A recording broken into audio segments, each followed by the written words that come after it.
Ms. Carter, please stand. This court,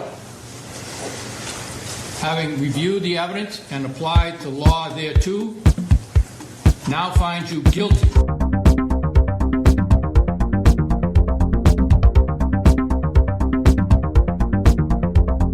Jen, tell us about our drink tonight. Oh, we didn't even say welcome to our fans. You're just getting right into it. I'm sorry, but it's been a long time since we've had some booze. And yeah, welcome to Talk Murder to Me, guys. Coming from you live from Charleston, South Carolina. And tonight's hint is Mean Girls. So, Jen, tell us about tonight's drink. Well, I actually made this concoction up by myself. I mean, I don't know if it was already an existing concoction, but in my own mind, it was not. So I named this drink on recording nights. We drink pink. It is a mix of Malibu with watermelon pucker, Chambord, and some cranberry pineapple juice to make a pink drink. So let's give it a taste. That's good. Ooh. It's really good. All right, someone get me my bartending license. I might make a little bit more money than I currently am. Yum. I feel like this is going to go down very quickly. Yeah, we might need to make some more. Mm-hmm. See, we did say when the drinks are really good, we're going to want more than yeah, and plus John's birthday's coming up, so I feel like we need to celebrate. Not to say that you need alcohol to celebrate, but it sure makes it a lot more interesting. Yeah. You know what would be crazy? What? If people sent me stuff on my birthday. That would be crazy. This is coming out on your birthday, John. Yeah. Oh, shit. It'll be too late. Yeah. But, you know. Hey, maybe my Valentines are in the mailbox right now. You never know. Maybe. Hey, if you're listening to this on Taco Tuesday, then happy birthday to me. Happy birthday, John. Happy birthday, John. Yeah. I am 24. Nope. 27. Nope. No, I'm 27. A little over 30. Maybe. Yes. Can I have my bongo drums, please? Happy birthday to you. Happy birthday to you. That's me. Happy birthday, dear John. That's me. Happy birthday. 32. Oh. Yeah. Happy birthday. Thank you. Ooh, should we do presents while we're doing the fireside chat? Yes. Yes. So if you're listening to this on Tuesday, guys, and if you're a Supremo, we're doing a fireside chat tonight. If you're listening to this on Tuesday. If you're like some of the guys that listen to it on Wednesday, you can see the recording. If you're a Supremo, that is. Surprise shots. Surprise shots. We don't know what they are because they're a surprise. Well, this is like pucker or something. No, it's not pucker. Ew. It wasn't awful, but I don't know what it was. Because they're a surprise. I know it wasn't the Fruit Loops vodka because it's not vodka. Nope. It is some sort of other liquor. So there was like this peach tree stuff that's been in the liquor cabinet for a long time. Peaches? That it did taste like peach. Who bought that? I think you bought it like a while ago. Let me see what that is. It's in the same type of bottle as the triple sec. Yeah, it's been in there for a while. And I was like, no one's opened this. And I've been waiting to think maybe you were saving it for something. No, I just don't remember buying it. It probably was. Like, I probably went on, like... a booze buying spree. Yeah, because, you know, at the beginning, I was, like, so excited about these surprise shots. Not to say I'm not excited about them now. I'm always excited about surprise shots. But, you know, it was before we needed to kill down the liquor cabinet. So I was just kind of... The fact that the liquor cabinet is so full is actually my fault. Nicole will tell you that before I moved in, it was bare bones. It was. And I opened it one day to put something in there, and I was like, is this a liquor cabinet or is it a closet to Narnia? Because you can just walk right through the back of it. There's nothing in here. Yeah, I think we had a bottle of rum, and that was it. Yeah. And now we have to struggle to fit things in there. It's a good-sized liquor cabinet. It is puzzle pieces. Nicole, WWG, WWK. Where are we going? Who we killing? I'm going to go with California. It does seem like a West Coast kind of a thing. Mean Girls, Pink, you know, West Coast, Malibu, Barbie. So I'm going to say this takes place in Malibu, California. Okay. And a teenage girl. No, she's older than that. She's a young 20-something girl who's bullied and maybe something happens when she's rushing a sorority and they're really mean to her and like they're hazing her and she snaps and she kills everybody. That's a good theory. I think we're going to Massachusetts and a girl bullies someone and the person ends up dead. Jen, this is the first time in 44 episodes that you have actually guessed the right everything. She knows the story that it is. Ding, ding, ding, ding, ding, ding. Can I say a fun fact? Fun fact from Jen. Ba-da-ba-da-bow. Go! The crime actually took place in the next town over from me. Which is called what, Jen? Go! Fairhaven, Massachusetts. How recent is this? Something came up most recently. Like last week, some recent news about the case came up. The crime actually committed in 2014. Okay, Jen, tell us everything you know. Okay, the girl's name is Michelle. She was in a relationship with Conrad Murray. Oh my God, this case. And he was severely depressed, and he was messaging her about committing suicide, and she actually convinced him to commit suicide. Now I know what case you're talking about. And tell me what you think. Tell me all your thoughts right now. Let's get them out. I read the messages, and I think that... You read all of the messages? Jen, there's thousands of pages between Facebook and text messages. I read the messages the night of. I didn't read... The night of. Well, then, yeah. And I have to say that I think that she's a terrible human being. I don't think that she took him seriously enough, which is really unfortunate, because when someone relays to you that they're suicidal, you don't tell them to do it and continually ask them, when are you going to do it? Why aren't you going to do it? Don't be a pussy. Just do it.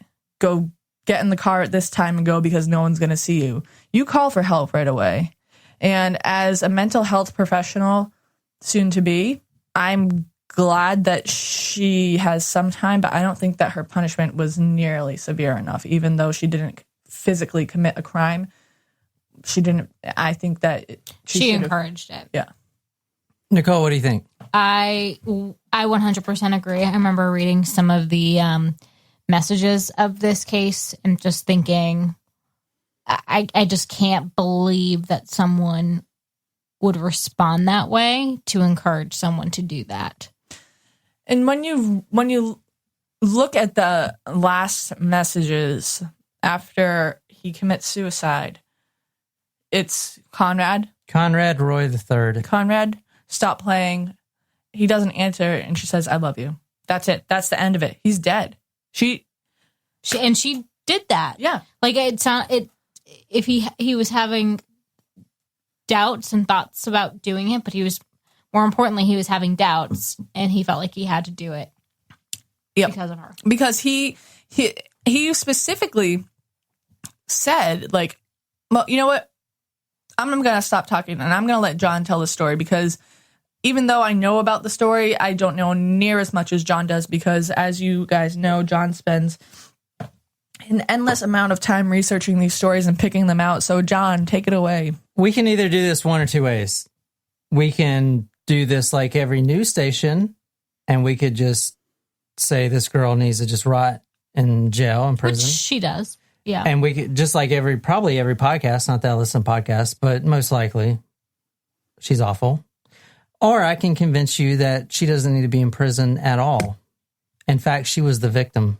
Oh, please. I'm not buying that. Okay, well, I know I'm somewhat sympathetic to female killers. Katie Bender, episode number 1. Another example, Shayna Hubers. Mm-hmm. Even though she's did ridiculous things, I still don't think she belongs in prison. I'm going to tell you what everyone says. This is another tabloid case. Oh my God, she is an awful person. She was texting this guy and then he just kills himself. What a bitch. What a bitch, right? Yeah. Yeah. Holy shit. Thanks for listening, because you obviously got all the facts from other podcasts that suck, from other news outlets that don't research. I'm not saying that she shouldn't get in trouble. I'm not saying that she shouldn't be in prison. I'm saying her last name's Carter. Yeah, Michelle Carter. Yeah. I'm saying that this case is deeper than just a few texts and the guy kills himself. It's deeper. It's a lot deeper. You know, I could be like everyone else and just give you the facts, but I quickly figured out, at least our Supremos, I don't know about the people that listen to us, I'd imagine so, But our Supremos are very smart and intelligent. We see that in the forums when they write these detailed posts. Like, these people are really, really smart, so I want them to have all the facts. I don't want to be like, she was just texting and he killed himself, blah. We're going to Plainville, Massachusetts. Massachusetts? Mm-hmm. Massachusetts. Think about growing up in a place called Plainville. Not where the Rentham outlets are. Yeah. I mean, take a wild guess of what's in Plainville. Nothing. Fucking nothing. Very close to the Rentham outlets. It's very, what's the word I'm looking for? Plain. It's near the Rentham outlets. And is that? Oh no, that's Plain Ridge Casino. That's in Attleboro, I think. Or is it in Plainville? It's in the same county as New Bedford. Bristol County. Well, it's the same county as New Bedford, county lines. Yeah, Bristol County. I don't know, Jen. I'm telling you, I lived in New Bedford. I thought you guys would be happy we're going to New Bedford. I am. I'm so excited. This is like a hometown murder for me, except it's not, because it didn't happen in New Bedford. It happened in Fairhaven, which is the next town over. But I've been to the crime scene many times. On July 12, 2014, Conrad Roy, 18 years old. Now, his name is Conrad Roy III, but we're just going to call him Conrad. Committed suicide in the Kmart parking lot in his truck. The suicide was from carbon monoxide poison. He was in the cab of a pickup truck in the Kmart parking lot. He was running a gasoline-powered water pump into his car. Obviously, you guys already know the story. The reason I picked Mean Girl as the hint is because it's what everyone's referring her to. Mean Girl. Mm-hmm. You guys got that right? Mm-hmm. That's like her official title in like all the papers. Mean Girl. Mm-hmm. Roy's girlfriend, Michelle Carter, she was 17 at the time of his suicide. She was charged with involuntary manslaughter because during the time right before his death, she was sending a lot of messages to him encouraging his death. If you just want to read some of those. There is no way you can fail. You're strong. I love you to the moon and deeper than the ocean and higher than the pines too, babe. Forever, always. It's painless and quick. Everyone will be sad for a while, but they will get over it and move on. Do you have a generator? Then in all caps. Well, when are you getting it? You just need to do it, Conrad. The more you push it off, the more you're ready and prepared. All you have to do is turn on the generator and you'll be free. You will have everything you need. There is no way you can fail. Tonight is the night. It's now or never. Yeah, it will work. If you emit 320 ppm of it for 5 or 10 minutes within a half an hour, you lose consciousness with no pain. You just fall and die. She's giving him very specific instructions, too. Yeah, and this is what you see all over the news, which is fine. But we're going to dig a little deeper into the text messages, and we're going to dig a little deeper into her personal life. As soon as I saw her, I was like, yeah, she's evil. And then I saw the headlines, and it was pretty much like, you're evil. But I knew that there was probably something underneath that. And then I was doing some research, and so now I have a different feeling about the case. Now, I'm not going to try to convince you guys. I just want to give you the facts. I know I'm overthinking. I've been overthinking for a while how. I think it's supposed to say now, but it says how. I know. You just have to do it like you said. Are you going to do it now? I haven't left yet. Haha. Why? Leaving now. Okay, you can do this. Okay, I'm almost there. Okay. Please answer me.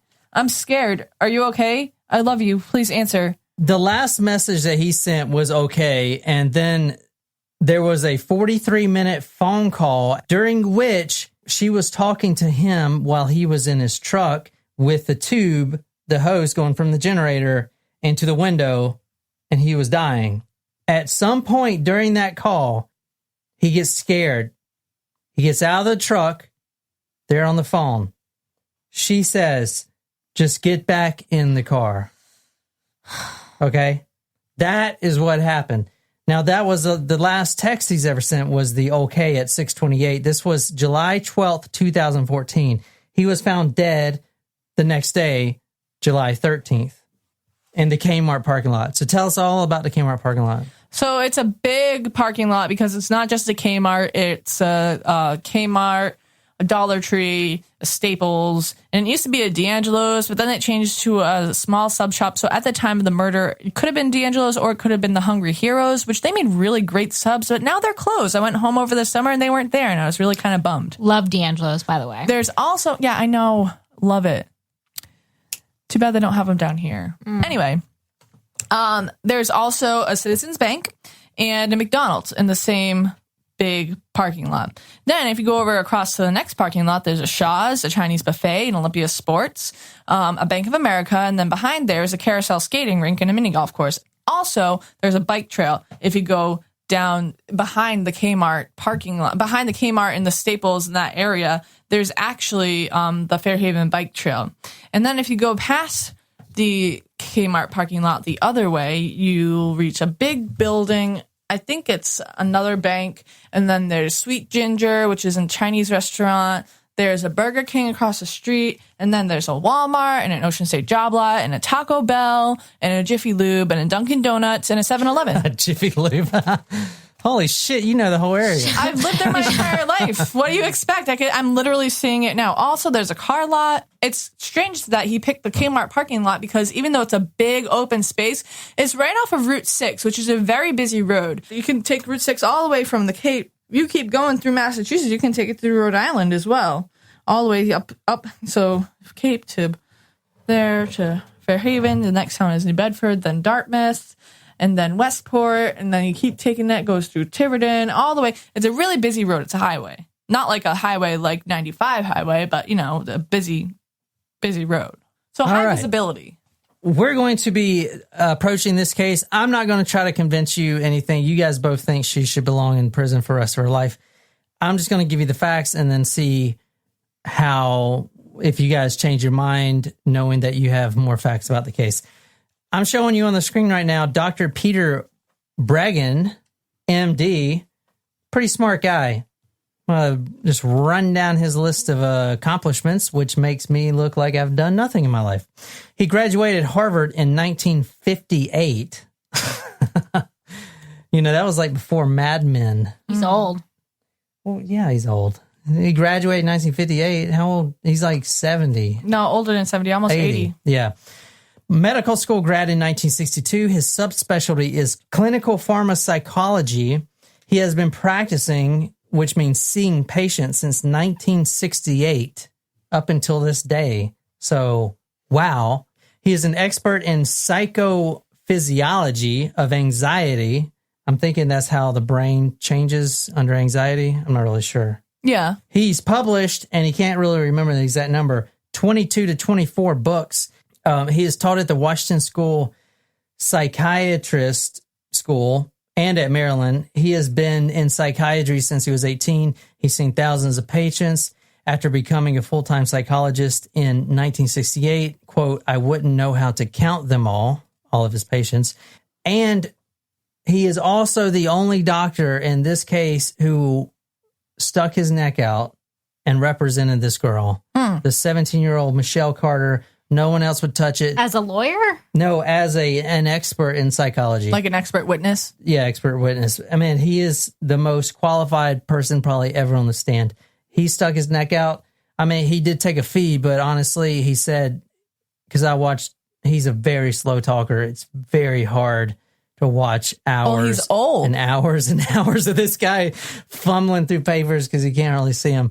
But he actually said at the end of the day, he wasn't going to make any money on this. He just had to get up on the stand and make sure that this case went the right way, not the wrong way. So that's a little bit about him. Very smart guy. Now, where am I going with this? He's going to say that, and I don't know this part, so this is actually a guess. He's probably going to say that she should not be held responsible for his death because he was experiencing anxiety and was not in the right mindset, or maybe she was experiencing anxiety and was not in the right mindset and could not formulate a clear, point of view. In 2011, Michelle Carter, the killer, if you will, started Prozac. February 17, 2011, she started on 10 milligrams of Prozac. She did that for 8 months. It was abruptly raised her dosage to 20 milligrams on February 23rd, 2011. 6 days later, the dose was actually doubled. That's a lot. April 5th, 2011, she started taking 30 milligrams, which is a high dose for an adult. The standard is 20 milligrams. She was weaned off completely October 2011. Now, she got a new doctor May 9, 2012. He restarted her medication, and that continued for 18 months. During this period of the 18 months on the medication was when the Facebook and texting, or not just her to Conrad, but to her, all of her friends, quote, Dr. Bregan, very abnormal reactions similar to what we expect from Prozac.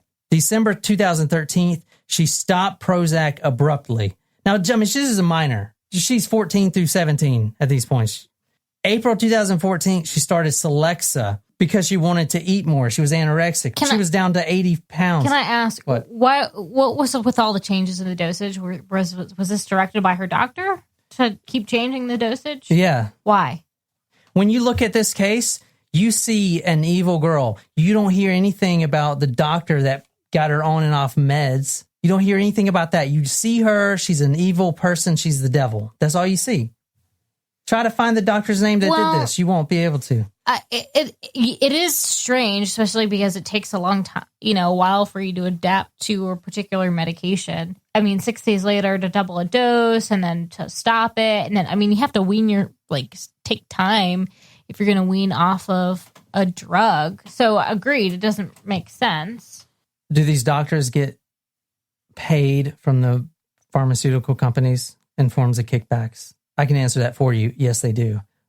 I'm just saying, just going to throw that out there. April 2014, she started Celexa because she wanted to eat more. The first significant change was October 10th, 2012. Conrad was hospitalized for a suicide attempt. Now, we're going to go through 4 suicide attempts. His parents divorced. Quote, Dr. Bregan, he was now a very distressed young man. A few months later, she began to cut herself. You don't see that in the news. Okay, let's talk about pros. Let's talk about SSRIs. Do y'all guys know what SSRIs is? Do you guys know where I'm going with this? Yeah. Okay, I'm going to try to stick my neck out for this girl. Okay. That's fine. I'm just let you guys know that because I think there's a bigger issue here. No one's talking about it. I guarantee you every other podcast that did this case didn't even touch on this, but I can't sit here and just let it happen. There's a bigger issue. There's bigger issues in this. So this case affects me pretty bad because this case is not just about some girl that was convincing her boyfriend to kill himself. It's also about deep depression from both parties, complete not knowing from any of the parents, complete disregard from the psychiatrist that just threw her all these pills. I know this field. As a veteran, I've been a guinea pig to all these pills. I'd have to disagree to the not knowing from the parents to an extent. They had to have known that she was going through something because for her to have seen that kind of doctor as a minor, her parents would have had to brought her to that help. Yeah. Now, they may not have known the severity of her depression. She may not have opened up to them personally about it or in as much detail as you're saying, but as a 14-year-old, you don't just come upon a psychiatrist and get a prescription for Prozac without your parents being in the room. Her primary care could have prescribed it, but it couldn't have been a social worker or a psychologist. My point is, she couldn't have just gone there by herself as a minor. Her parents knew. She was anorexic too. I'm going to try to explain how SSRIs work. I thought they just added serotonin to your brain, but according to this doctor, and I don't know if I'm getting this wrong, but they actually block the reabsorption of serotonin from your brain. Right. That's called the reuptake. I'm going to read this. Some of the most commonly prescribed antidepressants are called reuptake inhibitors. What's reuptake? It's the process in which the neurotransmitters are naturally resorbed reabsorb back into the nerve cells in the brain after they are released to send messages between nerve cells. A reuptake inhibitor prevents this from happening. Instead of getting reabsorbed, the neurotransmitter stays, at least temporarily, in the gap between the nerves called the synapse. The basic theory goes like this. Keeping levels of the neurotransmitters higher could improve communication between nerve cells, and they can strengthen circuits in the brain which regulate mood. Watching this guy's testimony, hours and hours of this doctor who is very smart, and he's done a lot of cases on this. He says there's 3 important things that you need to know about SSRIs. Number 1, since you're not actually adding serotonin, the brain will sense an abnormality in the system.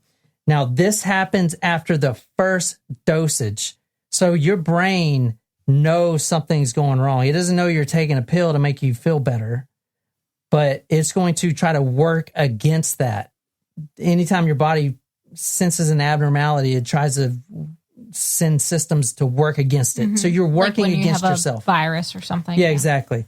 Number 2, the SSRIs actually make the reuptake stronger, which means the reuptake, remember, is the amount of absorption of serotonin back into your body that you can't use to improve your mood. Does that make sense? I hope it does. Yeah. Which means if you stop taking these SSRIs, you will have less serotonin than when you began, because it's completely screwing up that system. Okay, this is what this guy was like harping on, and he was trying to explain this stuff. Number 3, the receptors will stop working. This happens if the patient takes them for several months. And the timeline here becomes important, because that's why I gave you the timeline of her on them, her off of them, her on them, her off of them. This also creates a dependency towards the SSRIs, which means you have to stay if on you them. have a dependency, if you stop taking these SSRIs, which I'm fucked now because I've been taking them forever, if I stop taking them, my brain's not going to be able to use the serotonin or even produce it, or however that works. I'm going to be worse off if I stop now. I'm dependent. That's scary as shit to actually figure that out for the first time. My doctor never told me that. This is proven within animal studies, and you can see it in humans, and you'll see it here. Now, I'm not saying she shouldn't have done this, but coming at a medical perspective is way better than coming at the tabloids just freaking throwing her face everywhere saying she's the devil. I mean, that's part of why this case is really disturbing to me. Yeah. Honestly, is because I get that she's on medication, but what gives you the right to encourage someone else? Well, I think what John is saying, that the doctor's point of view is that her response is due to her medication maybe being on, off. I get that. Were abnormal because of the inconsistency with her medication. This doctor, who's been doing this for over 50 years, he was reading all through the text. I mean, he read thousands of correspondence pages between her and all of her friends and Conrad, and he can point out the exact day when the Prozac started talking over Michelle, if that makes sense. The third point that he made, the receptors will stop working. And this happens if the patient takes them for several months. That's why the timeline is important, because she actually was taking these from 2011. So by that time, But the damage was already done. When did she stop it again? How? I know she started. Yeah, she started Prozac February 17th, 2011, 10 milligrams. She did for 8. So she was on and off and off. Yeah, but then on and off, on and off, on and off. Was she on the medication at the time of Conrad's Yeah, killing? she was, yeah. Yeah. So I would understand more if she was Well, she was on Celexa. Now, if she was completely off medication when she was sending these encouraging messages, I could understand that a little bit more. I mean, I get the start, and stop, but I can see, and based on experience, there is a difference when you're off the medication, even after a day. But what he's trying to say is if you take it for months, you've already damaged. And I get that. I didn't even put this on the list, but he goes into great detail of how this is amplified if you're a minor, if you're under the adult age, because your brain isn't even developed yet. Until the age of 25. So until you're 25, 24, 25, your brain is still developing. I mean, you have a doctor of over 60 years saying that the victim is actually both of them and the killer is the pharmaceutical industry. I'm sorry, I'll say that. I don't care if a hitman comes. But the fact is, these drugs are fucking people up. I mean, I'm just saying. No, you're right. But you don't hear about the pharmaceutical company in this whole suit. I want to say this case comes down to two camps, just like John Monet. Number one, she's guilty because she's a mean girl. I mean, she looks mean. She looks evil. And her eyebrows. Have you seen her? Mm-hmm. She has looks bushy eyebrows. Yeah, her eyebrows do not do it for her. But she looks That's the mean. look now. I don't know. My eyebrows are not bushy, and my eyebrows are the only thing that I have going for me. Thick eyebrows are in. I hope thin eyebrows never come back in style. Not like pencil thin eyebrows. I'm going to keep my eyebrows the same. They're the only things that I consistently keep up with. You're either in one of two camps. She's guilty because she sent those texts, she's mean, she's evil, or she's innocent but a victim of the medications. This is the only two camps you're going to be in. 99% of Americans, at least, are in the first camp. The case also comes down to causality. All the text you read up until he said, I'm almost there, okay. At the end of the day, that's freedom of speech. Causality comes when he gets out of the truck and she coaches him back into the truck. That is causality. That is key. It's very important in this case. Does that make sense? Now, this is from Joseph Kilato, her attorney.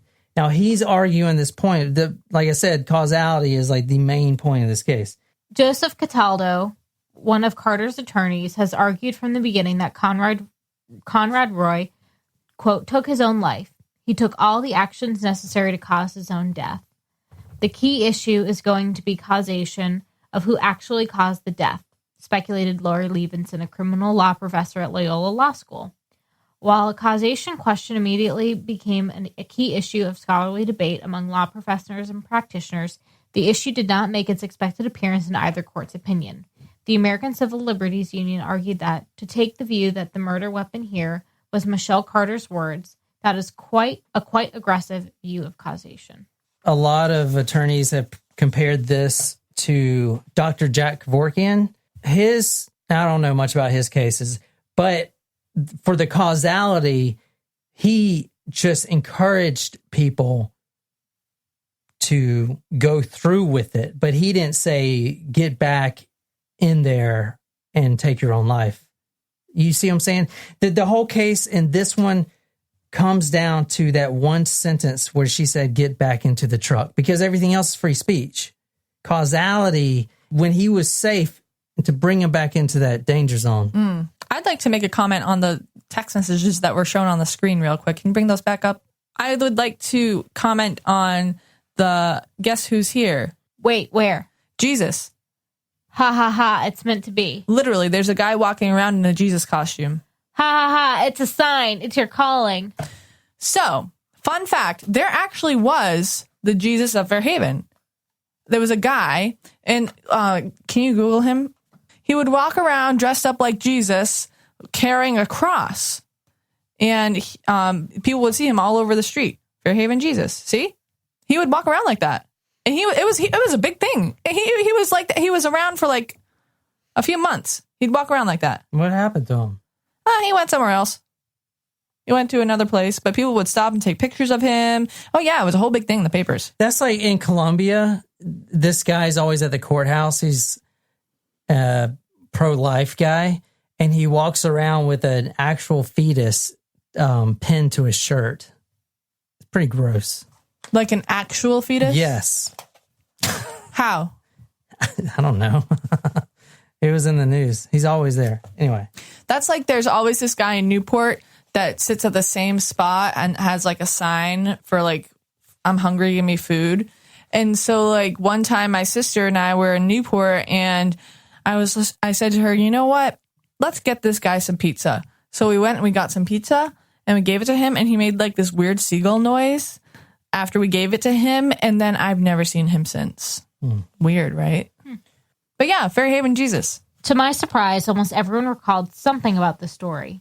News coverage has been extensive in the print media from the New York Times and Washington Post, and on TV from ABC and NBC to CNN and Fox. Oddly, no one seemed to know anything beyond the idea that the girl had told her boyfriend to kill himself and that he had done so. They were sure that she was a very mean girl. People were interested when I mentioned both the girl and her boyfriend had been taking almost identical antidepressant drugs for years. There was dismay when I started giving details about their relationship. It did not fit anything that people's imaginations had been filling in. They felt cheated by the media. Dr. Bregan was the only one that really stuck his neck, besides her attorneys, stuck his neck out for her. He went and he interviewed extensively everyone that would talk to him about Michelle Carter. Now, after this happened, she wasn't just thrown in jail. She actually finished high school. Who is this girl, Michelle Carter? Because everyone thinks she's the devil. Well, actually, everyone said the exact opposite about her. She was the one that would help people in any situation. Everyone said that. And there's countless examples that he gives. One mother who lived next door and whose daughter frequently brought Michelle around said she saw no great difference in Michelle as she grew up from infancy to present time. Whatever was going on inside Michelle was out of sight of the adults. Michelle's relatives and parents also saw no great change in her. She was as bright and cheery as ever and always eager to please and help. Michelle continued in their eyes to be a 10 out of a 10 for kindness, caring, and helpfulness. In her school community, no one could believe the horrible news about Michelle.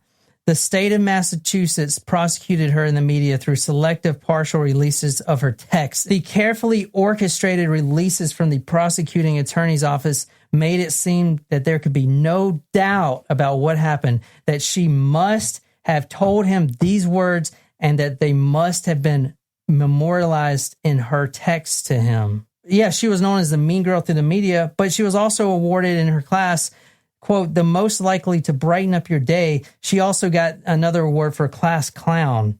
Conrad was dating her. They met online, so they were actually boyfriend and girlfriend. Mm-hmm. Yeah, because Plainville is quite a distance from Fairhaven. It's probably like 45 minutes for something to be... They met online? Yeah. So he actually tried to kill himself 4 times. It's almost selfish of him to put her through all this because she was the one that was getting disclosed all this information. I'm going to kill myself. I'm going to do all this. He's venting all of his on her, on a 17-year-old without a full developed brain and is heavily on Prozac to paint a picture that she was actually a really good person. Here, just read this. I love you so much. You're the love of my life. You're mine forever and ever, babe.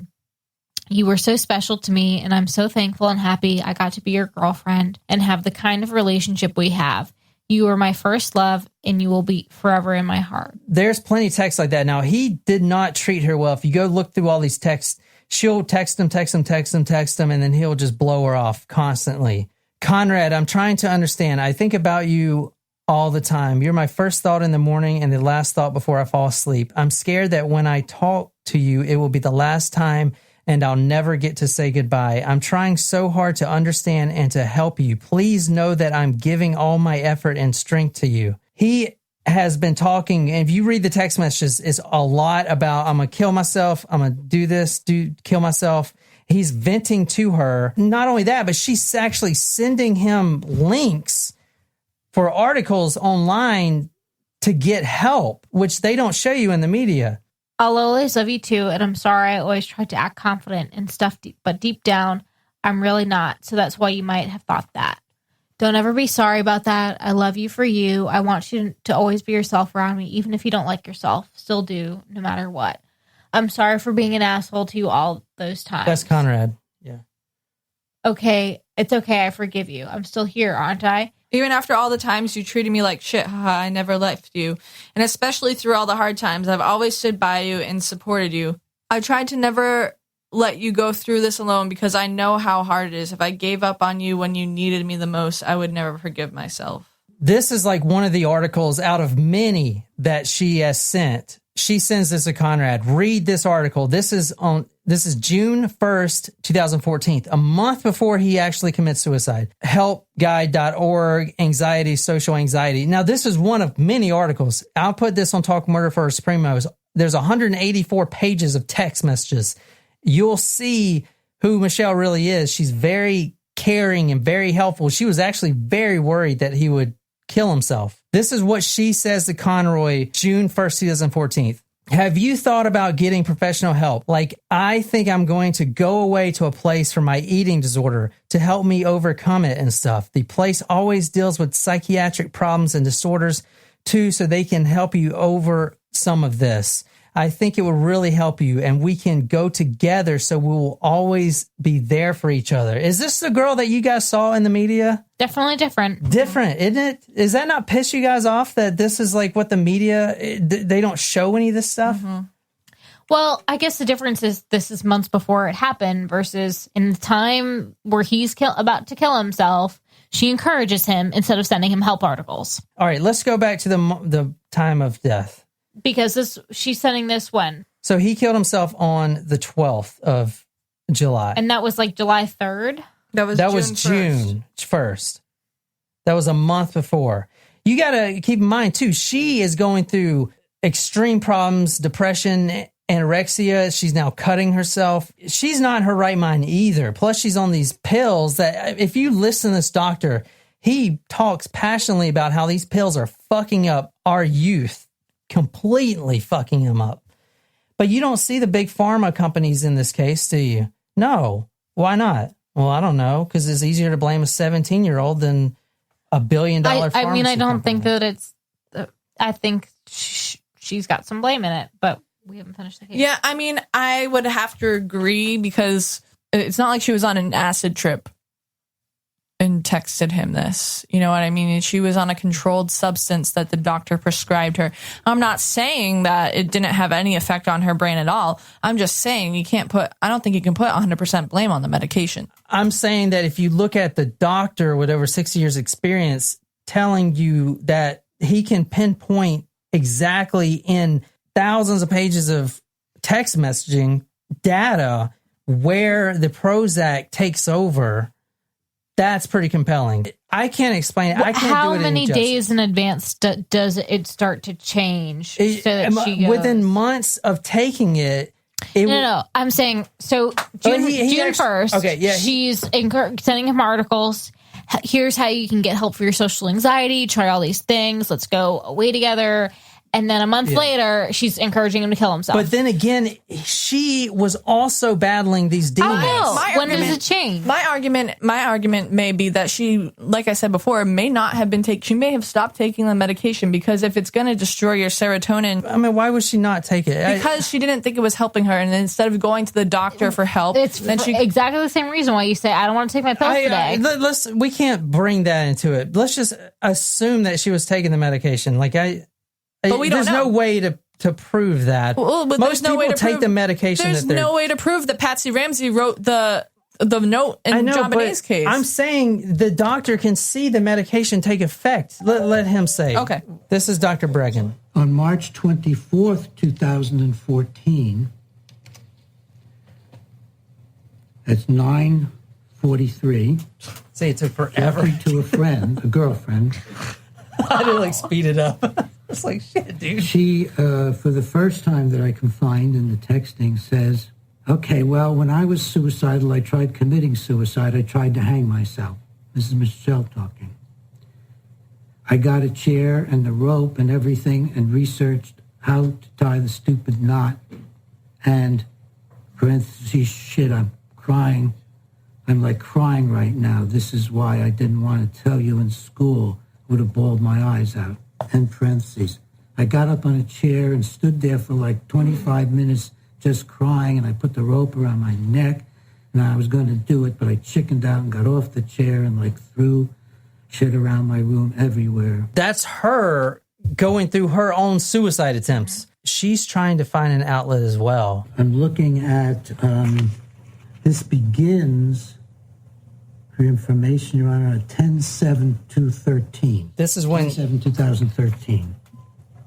Sort of picking up after the Facebook. On October 8th, he is continuing with the theme. He says, I feel hopeless. She says, do you still feel the same way you have been feeling? Like, has anything changed? Yeah, it's bad. I've tried to feel fine. I'm not, though. Did you get a new psychiatrist? He cancels my appointments all the time. Yeah, you need to get a new one fast. 3 exclamation points. He doesn't want to see me. Get a new one. I'm serious. I'll try. You need to. Conrad then says, he hates me. She says, who? The psychiatrist. Ha ha. That's not a good sign from the psychiatrist. You can't. If you're canceling appointments consistently, then on the same patient, and you're not trying to help them. My dad actually had an experience like that with the VA. He was assigned a new counselor, and she just wouldn't show up, and she'd cancel on him, and he didn't feel like that she was listening to him. And honestly, it's kind of unethical. As a professional counselor or a psychiatrist, you need to refrain from judgment. And this is actually one of the things they talked about at the conference the other day. If you don't like your patient for some reason, like, you still have an ethical responsibility to try to help them. Or if you cannot help them, you need to refer them to someone else. Mm-hmm. So the fact that he would not see him, and obviously this is a text message from an 18-year-old kid. We don't know how accurate it is, but if we're taking those words at face value, then that psychiatrist should really be reviewed by the licensing board, because that's not okay. You need to try to do justice for all of your clients, because you need to remain impartial. It's not fair. I mean, none of these psychiatrists were at this. It was the whole case was, she's evil, let's throw her in the pen. Well, I'd say then that needs to be looked at too. Why weren't any of his mental health professionals at the Did the you trial? guys even know that she was on Prozac? No, I did not. Okay, that is the problem with this case. Everyone knows her, but they don't know even the fact that she was on heavy medication. They only see one side because they see very, like he said, selective text that the DA is putting out. The people that are entrusted to provide justice, their attorneys are putting out this selective, almost propaganda, if you want to call it that, to make you think one way, and it worked. She's a mean girl. That's why I had the hint there. Everyone thinks she's a mean girl. She's evil. But that's not the full story. That's why we got to dig in these texts. I would have to say that it's kind of the same thing as all the fake news that's out there. You see fake news. And even though parts of it may be real, it's usually bits and pieces to make you think one thing. If you're going to be reporting, you need to report all the facts. Here's the stance that I'm taking with this. If you read, like I did, and that's awful, to read a teenage text messaging, yeah, it's kind of entertaining to listen to this psychiatrist read. Yeah, they're all like super old. JK. I think that means just, I don't know. There's like a smiley face here. Yeah, he's like saying, he's like swearing. I mean, obviously he's reading the transcripts of the text messages, but it's funny yeah. It is, but it's not. And this judge too, like he's like, I have no idea what you're talking about. The stance that I'm taking, she did coach him, yes. But and we're not going to sit there and read all the messages. And I hope I painted a good enough picture for you guys. Even though she looks mean, she's actually very different. She's shy, is very helpful. She loves everyone. She shows nothing but kindness. That's not how you guys see her. I know I can't change your mind because of what's been out. But my stance, and I'm agreeing with this doctor, she did push him in that direction a little bit, but it was more out of her love. So what you're saying is he tried to kill himself 4 times. She eventually said, if that's what makes you happy, if that's what's going to make you happy, you don't see all these texts. She'll do anything for him. She loved him.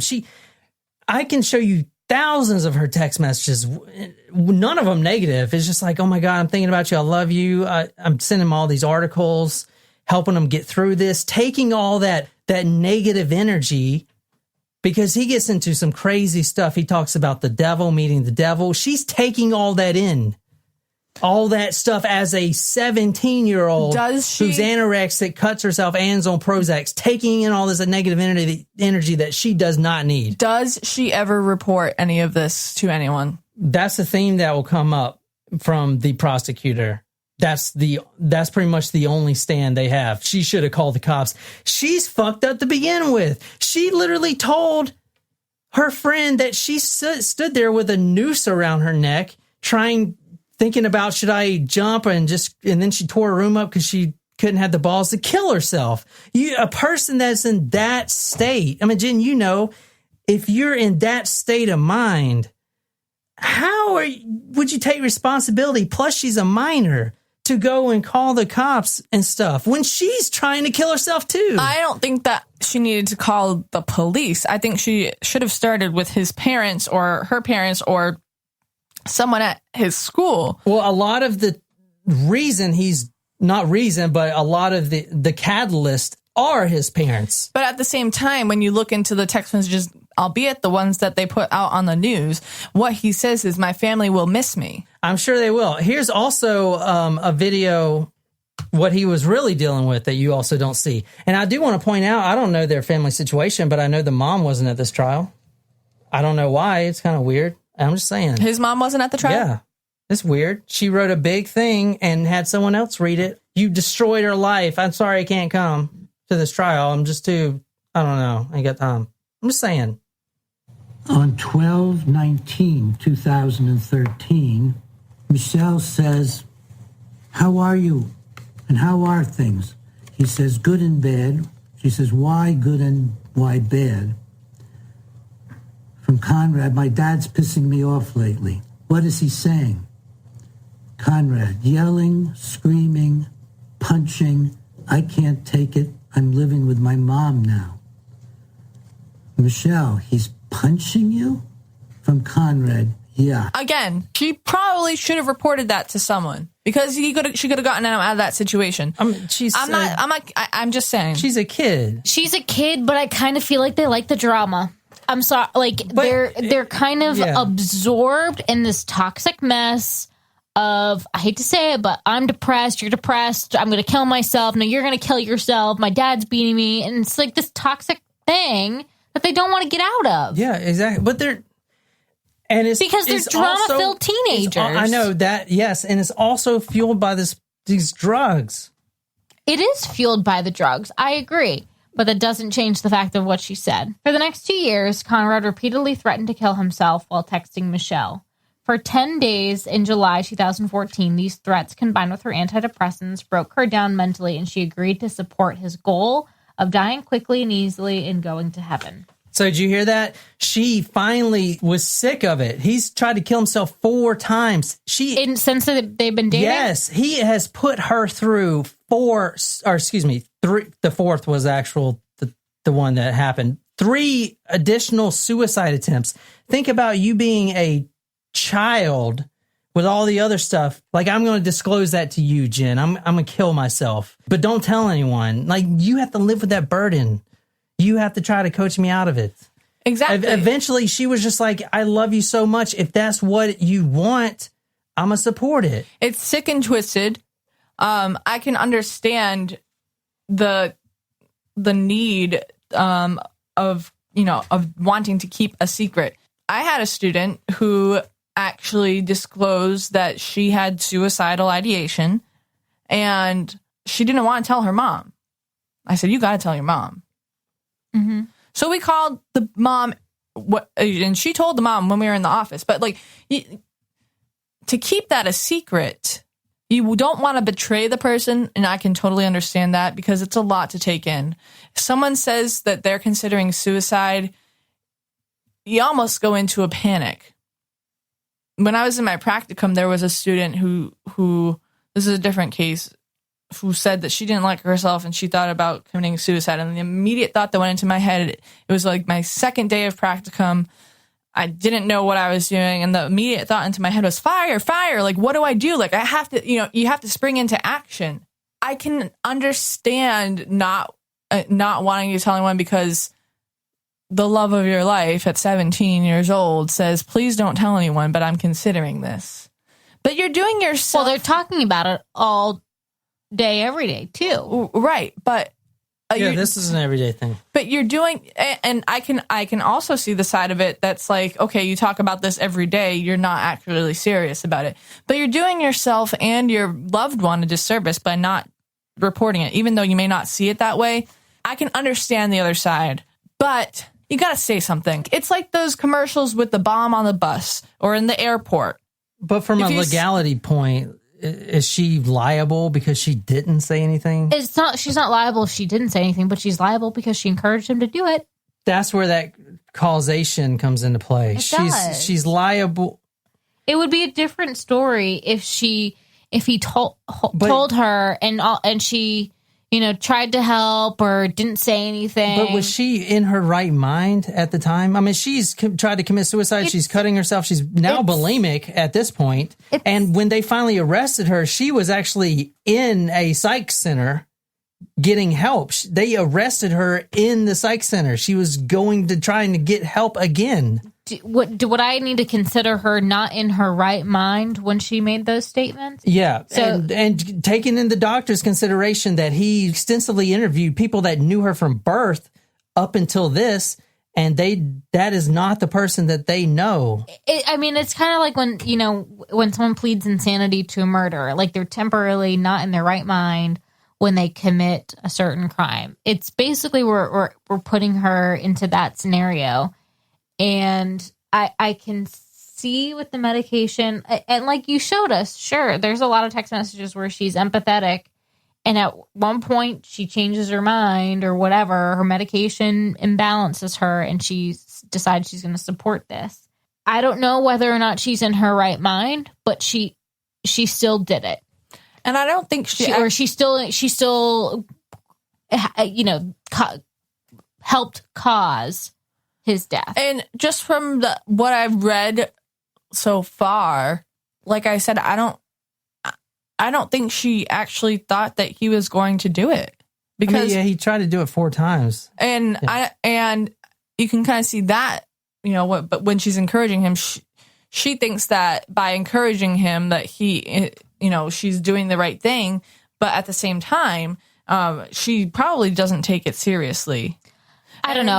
I think she takes it seriously when she knows that he's in the car. He's at the location. She's instructing him, okay, here's what you got to do with the gas pump. You got to make sure that this works this time. Yeah. That is 100% instructional. Yeah. But he wants to do that. I don't fucking care. And this case, if you used to say this case is going to piss you off, this case actually, I'm like, this case is not a case that I've been particularly enjoyed, because I take this very seriously. Yeah. And speaking as the person who's in the relationship of a person who's depressed, it's insulting to me that this is how a person reacted. Yeah. And that's why I do not like this case. I think she deserves what she got, and I think she should get a lot more coming to her, because that's disgusting to react that way. I don't care if she's on medication or not. Okay. I guess I should have picked a different case. I'm just saying. I mean, it's polarizing. I'm just saying, like, that's why I don't really have much sympathy for the girl. I get that she's on medication, but it doesn't, like, if someone's temporarily insane when they kill somebody, they still did it. I get that they were temporarily insane, and maybe that will reduce their case, and maybe they need to go in an institution of sorts, but they still did it. So she still did it. She may have just not been in her right mind. Well, he did it. She was specific. Not like she pulled the trigger. She was very specific with her instructions that he needed to get back into the car with. There was something that you read. He still had free will to say, you know what, I'm good. But how would you react if I said, you know what, I'm speaking as a female to my male counterpart in my relationship. You're a pussy if you don't do this. Like you To know what I kill mean? myself, I would be like, fuck off. I don't know. This guy, like, Well, I mean, they're that's- young and it's- vulnerable yeah, but teenagers. he actually killed himself. She did not kill him on the phone. Like she didn't shoot him in the face like old Shayna Hubers did. Like I get it. I get that she wasn't physically there. She didn't do anything to stop him this day that he actually did it. but there's And she didn't also do nothing. She encouraged him. if someone came up to me and was like, I'm going to kill myself, I'd be like, all right. Would know? you? Like Really? it doesn't, because if someone wants to go out, let them go out. I'm coming from a position that I've had plenty of friends that do this. They think it's a better choice to do that. It's not my responsibility to try to save them. I know that sounds fucked up. Maybe it's just because I've seen a lot of fucking death and shit. I don't know. I have sympathy for this girl. I'm sorry. I think the bigger issue is these pills.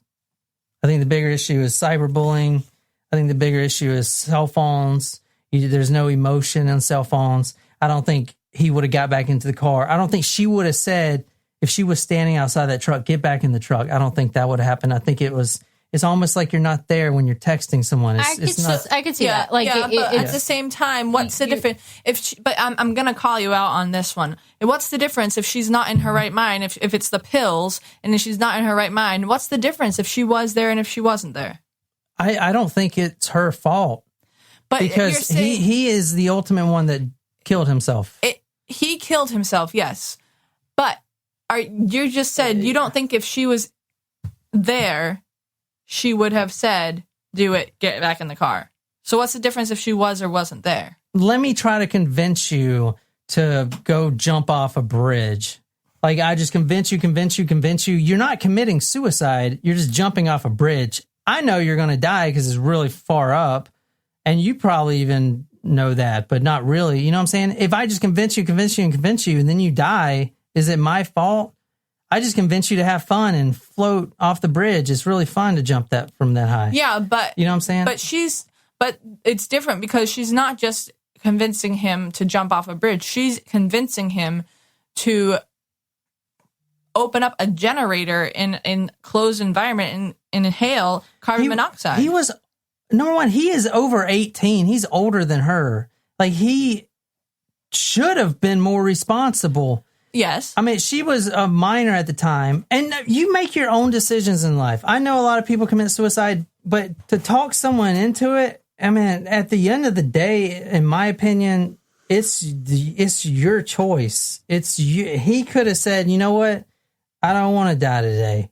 And it's not like she pushed him in that truck and locked the door. Mm-hmm. You're not wrong. I hear you there. This is a sad case for not just him and his family, but also her. Mm-hmm. It's a sad case all around. And the media is doing so well of painting a 17-year-old like the fucking devil instead of trying to uproot some of the problems that are very clear once you look at the text messages, that there are bigger problems than this. I don't know. I would be lying if I said that your argument has not opened up my eyes any, because I didn't know all of the facts behind this case.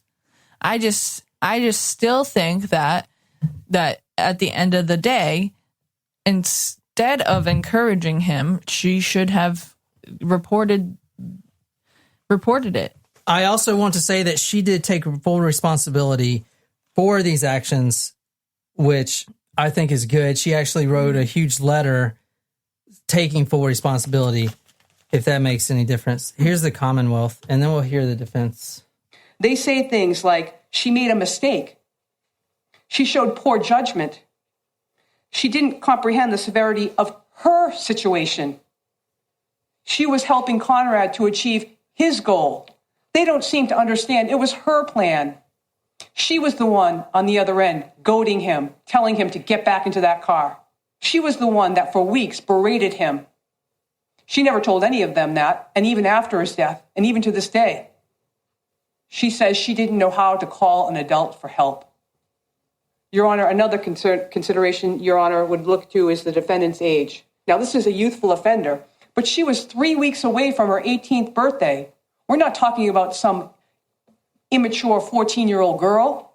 We're talking about 17 and 3-week-old young woman who was involved in DECA, who was a very responsible student, who knew how to call the police because she said it to Sam Boardman. All I had to do was call the police, or even simpler than that, all I had to do was tell him that I loved him, and he would have gotten out of the car. But the Commonwealth suggests it's even simpler than that. And as Your Honor suggested and stated in your finding, all she had to do was say, get out of the car. Thank you. It is the defense. Miss Carter was 17 years old at the time. We have a body of law from both the United States Supreme Court as well as the SJC about the adolescent brain development which a court can consider on sentencing. And there is the clear body that says adolescents are not as culpable as full-grown adults. Miss Carter does not, I suggest to this court, pose a danger to the public.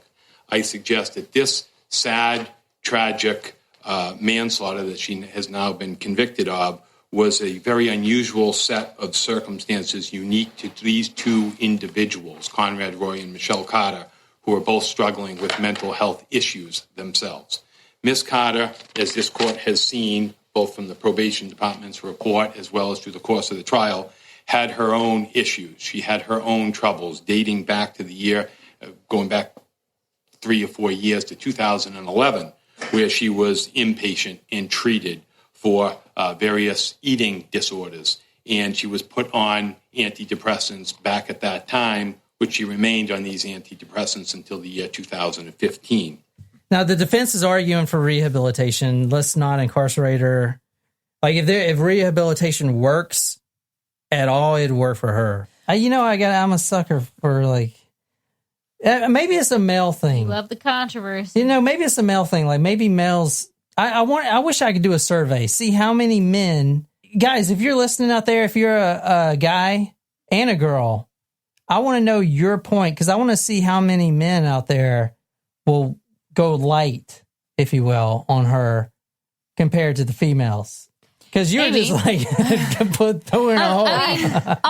That's true. Women can be very harsh against other females. Mm-hmm. I still think that, okay, she was struggling with her own mental health issues. That's abundantly clear. I still think that she was ethically responsible for reporting this to someone. And the Commonwealth said that she said to someone else, if only I called the police, if only I told him I love him. She knew that after it happened. She immediately regretted it. So my point is, you don't wake up dead. You don't commit suicide and wake up and be like, oh, well, that was a bad idea. You don't get that opportunity. Not in this life. And if only she would have said something to someone, whether it be... She said it perfectly. All she had to say was get out of the car. Yeah. That's all she had to say. Yeah. Yeah. And honestly, coming from the perspective of a mandated reporter, like if someone says something to us, for example, not necessarily suicide, talking about abuse here. If someone comes to me and says, I'm being abused, or if someone comes to me and says, my friend is being abused, I can't just be like, oh, well, that's sad. What am I going to do? Like, you have to say something. You have to protect yourself. Like, she's obviously not a mandated reporter. She was a teenager, but it's still, maybe if you ask someone who was not in the profession that I am or am going to be, you might get a different answer. Although I still think she had a responsibility to say something. She did not. I don't even think that's her responsibility. I actually don't even think it's her responsibility to prevent. However, she encouraged. Right. And that's a huge difference. It's one thing if you're going to take the fact, like, you know what, I'm not going to get involved. Yeah, like, I don't want to know. That's not free speech, though. The freedom of speech. To encourage. Yeah, I think it's freedom of speech. Personally, I do. Because they actually convicted her on the causation while saying the only thing they convicted her on is when he got out of the truck, and then she was like, no, get back in. But everything up to that was pretty much freedom of speech. I think that's the right thing. I would even argue some of the comments that she made prior to in the text messages were causation. But the prosecutor said it perfectly. All she had to say was get out of the car. But instead she said, get back in the car or something to that effect. Don't be a pussy. Go through with it. She was sentenced to a 15-month prison sentence. Now, the reason I want to do this case is because she is now serving her prison sentence as of February, and all reports coming in from the media, she is a model inmate. And her actual letter of apology, she was talking about moving into the direction of mental health guidance and kind of like stuff you're doing counseling or whatever. I see something positive coming out of this. I hope so. I don't know if she'll ever be able to get a job in that field, considering she'll have to go far west or somewhere. They're going to look into her background, and I don't know if she'll actually be able to get a job. However, she may be able to get a job as a motivational speaker, but I don't know if you would want to hire someone to speak that was like, I convinced my boyfriend to kill himself, and now I'm helping you guys not kill yourself. Would you hire someone like that? Like that, the defense said, it was just very sad, very unique case. But anyway, this episode is for me because I have sympathy for the lady killers out there. I just want you to know that if you're listening to this, that we all appreciate you and that you matter. And if you're struggling with mental illness, there is a light at the end of the tunnel. Just please go get some help. Love yourselves. Love your friends. We love you.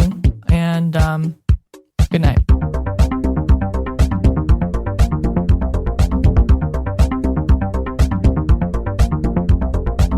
Happy birthday to me.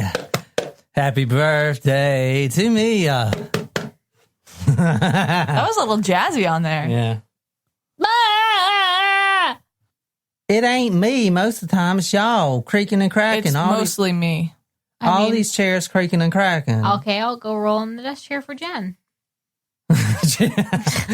No. What? Wait, I don't it's need John's a desk chair. desk chair. I want like a stool. You're more likely to do it if you know that he's asking, because you're just going to get frustrated because he won't stop asking. It's frustrating, so you just do it out of frustration. Oh, this is like pucker or something. No, it's not pucker. Pucker till you fucker. Wait. What the fuck? What was that? What does that even mean? I don't know. I'm already drunk.